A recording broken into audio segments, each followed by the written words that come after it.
June 28, 1914. Sarajevo, Bosnia. It's a sunny Sunday morning and Archduke Franz Ferdinand, heir to the Austro-Hungarian throne, is riding in an open-topped car with his wife Sophie. They're on a state visit to this recently annexed province, inspecting military maneuvers. The date is particularly provocative. It's Vidovdan, St. Vitus's Day, the anniversary of Serbia's defeat by the Ottoman Empire in 1389, a sacred day of Serbian nationalism. Along the route, 6 young assassins wait, armed with bombs and pistols, members of a group called the Black Hand, determined to strike a blow for South Slav independence. The first assassination attempt fails when a bomb bounces off the Archduke's car and explodes under the vehicle behind. Franz Ferdinand insists on continuing to the hospital to visit the wounded. His driver takes a wrong turn onto Franz Joseph Street. As he backs up, a 19-year-old student named Gavrilo Princip finds himself 5 feet from his target. He raises his pistol and fires twice. Within an hour, Franz Ferdinand and Sophie will be dead. Within 5 weeks, Europe will be at war. Within 4 years, 20 million people will be dead. This is the story of the assassination that triggered World War I, how a single act of political violence by a handful of young radicals in a Balkan backwater plunged the world into its first total war. It's a story of nationalism and imperialism, of terrorism and geopolitics, of a chain of events so improbable it seems scripted, and of how the world changed in an instant on a street corner in Sarajevo. To understand why Gavrilo Princip shot Archduke Franz Ferdinand, we must understand the powder keg that was the Balkans in 1914. The region was a complex tangle of ethnicities, religions, empires, and nationalist movements, the powder keg of Europe, as it was already being called. The Austro-Hungarian Empire was one of Europe's great powers but increasingly anachronistic. A multinational empire in an age of nationalism, it contained Germans, Hungarians, Czechs, Slovaks, Poles, Ukrainians, Romanians, Croats, Serbs, Slovenes, and Italians, among others. Each group had its own language, culture, and nationalist aspirations. The empire was held together by loyalty to the Habsburg dynasty, bureaucracy, and military force, but centrifugal forces were pulling it apart. The South Slavs, Serbs, Croats, Slovenes, Bosnians, lived under various rulers. Croatia was part of Austria-Hungary. Serbia was an independent kingdom that had won freedom from Ottoman rule in the 19th century. Bosnia-Herzegovina had been occupied by Austria-Hungary since 1878 and formally annexed in 1908, infuriating Serbia and South Slav nationalists who dreamed of uniting all South Slavs into a single nation, Yugoslavia. Serbian nationalism was fervent and militant. Serbia saw itself as the Piedmont of the South Slavs, the state that would unite and liberate its ethnic brothers as Piedmont had unified Italy. Serbian military intelligence supported secret societies promoting South Slav nationalism in Austria-Hungary. The most notorious was Unification or Death, popularly known as the Black Hand, led by Colonel Dragutin Dimitrijevic, codenamed Apis. The Black Hand used terrorism to advance their cause, believing that spectacular acts of violence would inspire revolution. Franz Ferdinand was an unlikely target in some ways.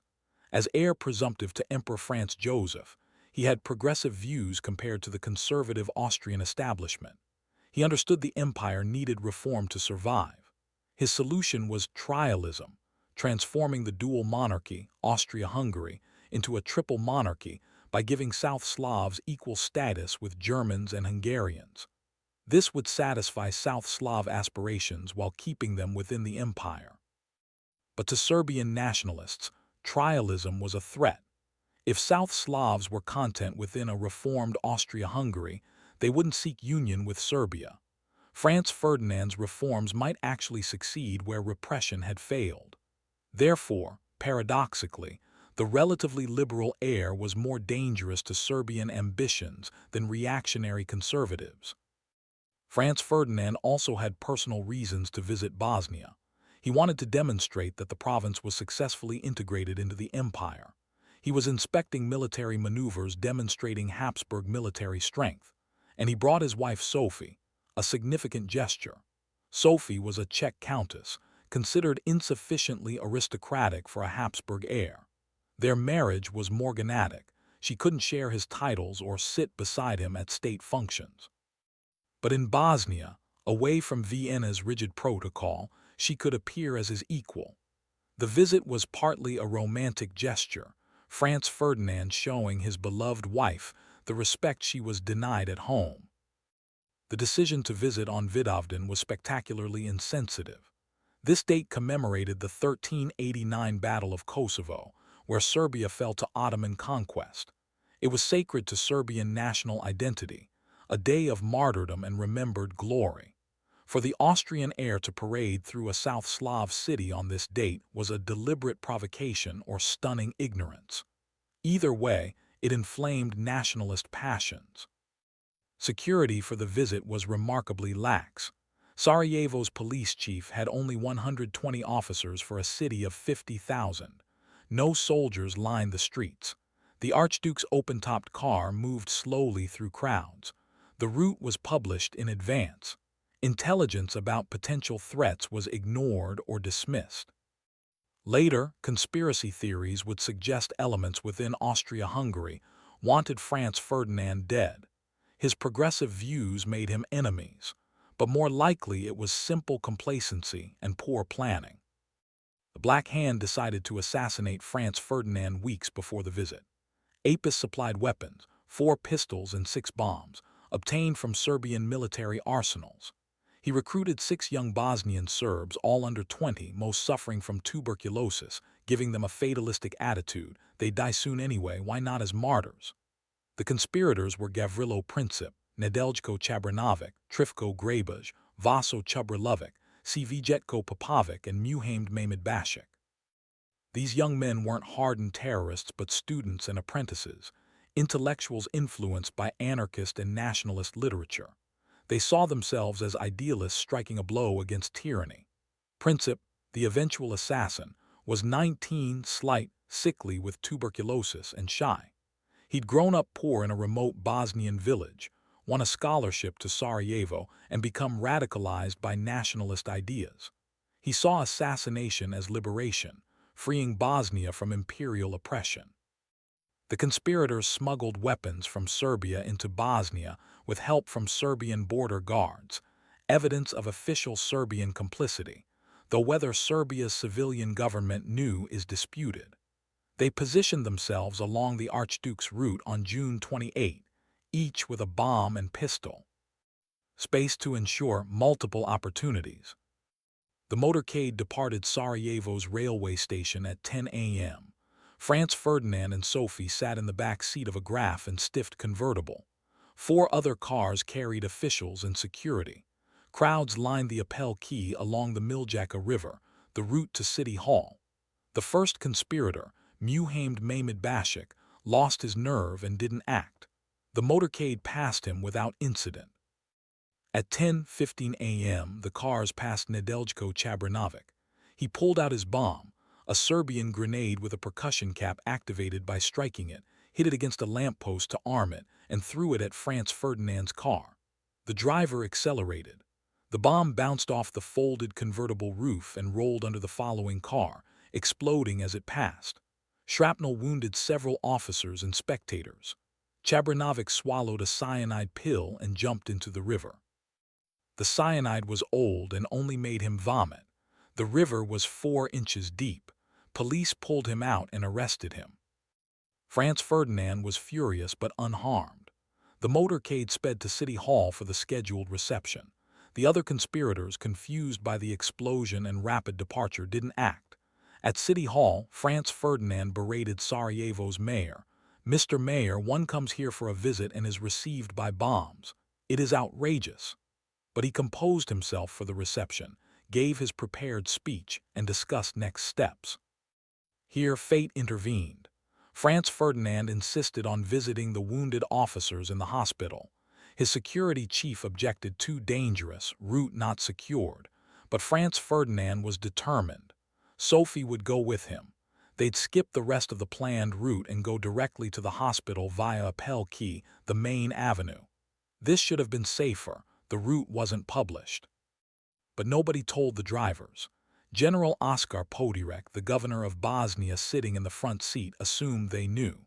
The lead driver turned onto Franz Joseph Street, following the original route into Sarajevo's old city, narrow streets where earlier conspirators still waited. Podirek shouted, "Wrong way, we're supposed to take the Appel Quay." The driver stopped and began backing up. Gavrilo Princip happened to be standing on the corner. He'd given up after the bombing, assuming the attempt had failed. He'd walked to Moritz Schiller's Delicatessen on Franz Joseph Street, possibly to eat, possibly just waiting. As the Archduke's car stopped directly in front of him, 5 feet away, backing up slowly, Princip could hardly believe his luck. He pulled out his FN Model 1910 pistol, stepped forward and fired twice at point-blank range. The first bullet struck Franz Ferdinand in the neck, severing his jugular vein. The second hit Sophie in the abdomen. Some accounts say Princip aimed both shots at the Archduke, and Sophie died trying to shield him. Others say Princip aimed at Governor Podirek but missed. Either way, both Archduke and Duchess were mortally wounded. Franz Ferdinand remained conscious briefly. Sophie collapsed onto his chest. He pleaded, "Sophie, Sophie, don't die, live for our children." His last words were reportedly, "It is nothing," or "It is nothing, it is nothing," as he tried to minimize the wound. Both died within minutes. Sophie was 46, Franz Ferdinand 50. They left 3 children, Sophie, Maximilian, and Ernst, who would be orphaned by a street corner assassination. Princip tried to shoot himself but was tackled by police and bystanders before he could. He tried taking cyanide but only vomited like Chabranovic. Both survived to stand trial. Princip was defiant. "I am a Yugoslav nationalist, aiming for the unification of all Yugoslavs, and I do not care what form of state, but it must be free from Austria." News of the assassination spread rapidly via telegraph. Initial reactions were surprisingly muted. Franz Ferdinand wasn't universally loved. His conservative clericalism and cold personality made him unpopular. Many Austrians weren't particularly upset. European stock markets barely reacted. The Times of London buried the story on page 9. It seemed like another Balkan incident, tragic but not world-changing. But within Austria-Hungary's government and military, hawks saw opportunity. For years, they'd wanted to crush Serbia, which they viewed as a mortal threat stirring up South Slav nationalism. Chief of Staff Konrad von Hertzendorf had proposed attacking Serbia dozens of times, always restrained by Emperor Franz Joseph and Franz Ferdinand himself. Ironically, now, with Franz Ferdinand dead, restraint vanished. Austria-Hungary needed German support before acting. On July 5-6, Austrian officials met with Kaiser Wilhelm II and German Chancellor Bethmann Hollweg. Germany issued the blank check, unconditional support for whatever Austria-Hungary decided. Germany wanted a strong Austria-Hungary to counter Russia and France. Wilhelm believed any conflict would remain localized. This was catastrophic miscalculation. Austria-Hungary decided to issue an ultimatum to Serbia so harsh that rejection was inevitable, providing casus belli. The ultimatum, delivered July 23, demanded Serbia suppress anti-Austrian propaganda, ban nationalist organizations, arrest conspirators, and, most controversially, allow Austrian officials into Serbia to investigate and suppress anti-Austrian activity. This violated Serbian sovereignty. Serbia had Russian support. Russia, as protector of Slavic peoples and rival to Austria-Hungary in the Balkans, couldn't abandon Serbia. Serbia's response, delivered July 25, accepted most demands but rejected Austrian officials operating in Serbia as incompatible with sovereignty. It was actually a quite conciliatory response. Britain's Foreign Secretary called it the most reasonable reply ever made to an ultimatum. Austria-Hungary declared war on Serbia on July 28, exactly 1 month after the assassination. Russia mobilized to support Serbia. Germany, bound by alliance to Austria-Hungary, declared war on Russia on August 1 and France, Russia's ally, on August 3. Germany invaded Belgium to attack France, bringing Britain, guarantor of Belgian neutrality, into the war on August 4. Within 6 weeks of the assassination, all major European powers were at war. The alliance system, designed to prevent war through deterrence, instead ensured that a Balkan conflict became a world war. The war that began in August 1914 lasted until November 1918. Over 70 million soldiers were mobilized. At least 20 million died, another 21 million were wounded. 4 empires collapsed: German, Austro-Hungarian, Ottoman, Russian. The map of Europe was redrawn. The war's horrors, trench warfare, poison gas, industrial-scale slaughter, traumatized a generation. The harsh Treaty of Versailles created conditions for World War II. The 20th century's catastrophes trace back to that moment on Franz Joseph Street. But was the assassination truly the cause of World War I, or merely the trigger? Historians debate this. The underlying causes, imperialism, militarism, alliance systems, nationalist tensions, arms races, made war likely. Without Franz Ferdinand's assassination, some other incident might have triggered conflict. Yet the assassination's specific circumstances, the location, timing, individuals involved, created a chain of events that led inexorably to war. Remove the assassination, and perhaps war is avoided or delayed, giving diplomacy more time. The conspiracy theories never died. Did Serbian government sanction the assassination? Colonel Apis certainly helped, but civilian Prime Minister Nikola Pašic probably didn't order it and may have tried to warn Austria-Hungary vaguely. Did elements within Austria-Hungary want Franz Ferdinand dead? His reforms threatened military and clerical conservatives, but no evidence suggests official complicity. Was Germany eager for war, using the assassination as pretext? Some historians argue this, pointing to Germany's blank check and aggressive mobilization, but others say Germany expected localized conflict, not world war. Gavrilo Princip and the other conspirators were tried in October 1914. As minors under 20, they couldn't be executed. Princip received 20 years imprisonment. He was sent to their Sienstadt fortress in Bohemia, held in harsh conditions. Tuberculosis worsened in the damp cell. His arm, injured during arrest, was amputated. He died in April 1918, 3 years and 10 months into his sentence, weighing just 88 pounds, 6 months before the armistice. He never learned the full consequences of his act. Princip's legacy remains contested. In Yugoslavia after World War II, he was celebrated as a hero and liberator, someone who struck against imperial oppression. Monuments honored him. In Austria and among Bosniaks and Croats, he's remembered as a terrorist whose act killed millions. In modern Serbia, views are mixed. Some see him as a patriot, others as a misguided youth whose actions brought catastrophe. The assassination site in Sarajevo is marked. For decades, a plaque and footprints showed where Princip stood when firing. During Yugoslav era, it was a memorial site. After Yugoslavia's breakup in the 1990s, the memorial was removed. Princip's status as hero or villain depends on one's ethnic and national identity.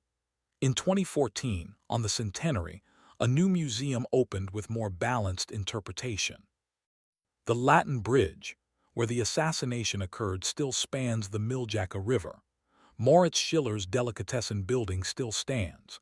These mundane locations were transformed into historical landmarks by an act of violence lasting seconds. History turned on a wrong turn and a coincidence. If the driver hadn't taken the wrong street, if Princip hadn't been standing at that exact corner, if security had been tighter, if Franz Ferdinand hadn't insisted on visiting the wounded, countless ifs that might have changed everything. The assassination shows how individuals can alter history. 6 young men with pistols and bombs changed the world. Their act, influenced by ideology and ethnic nationalism, lit the fuse on a powder keg decades in the making. The great power's inflexibility, the alliance system's rigidity, and leaders' miscalculations transformed a regional incident into global catastrophe. It also shows terrorism's unpredictable consequences. The Black Hand hoped assassination would weaken Austria-Hungary and inspire South Slav liberation. Instead, it triggered a war that destroyed Austria-Hungary entirely, but also killed millions of South Slavs, devastated the Balkans, and left a legacy of ethnic violence that would explode again in the 1990s Yugoslav wars. From that sunny Sunday morning in Sarajevo to the armistice 4 years later, the world changed forever. The assassination of Franz Ferdinand didn't cause World War I alone, but it was the spark that ignited the conflagration. In the history of consequential assassinations, Lincoln, Gandhi, Kennedy, Franz Ferdinand's may be the most world-changing. A teenager with a pistol ended 2 lives and altered millions more, proving that history sometimes pivots on random moments, wrong turns, and individuals in the wrong place at exactly the wrong time.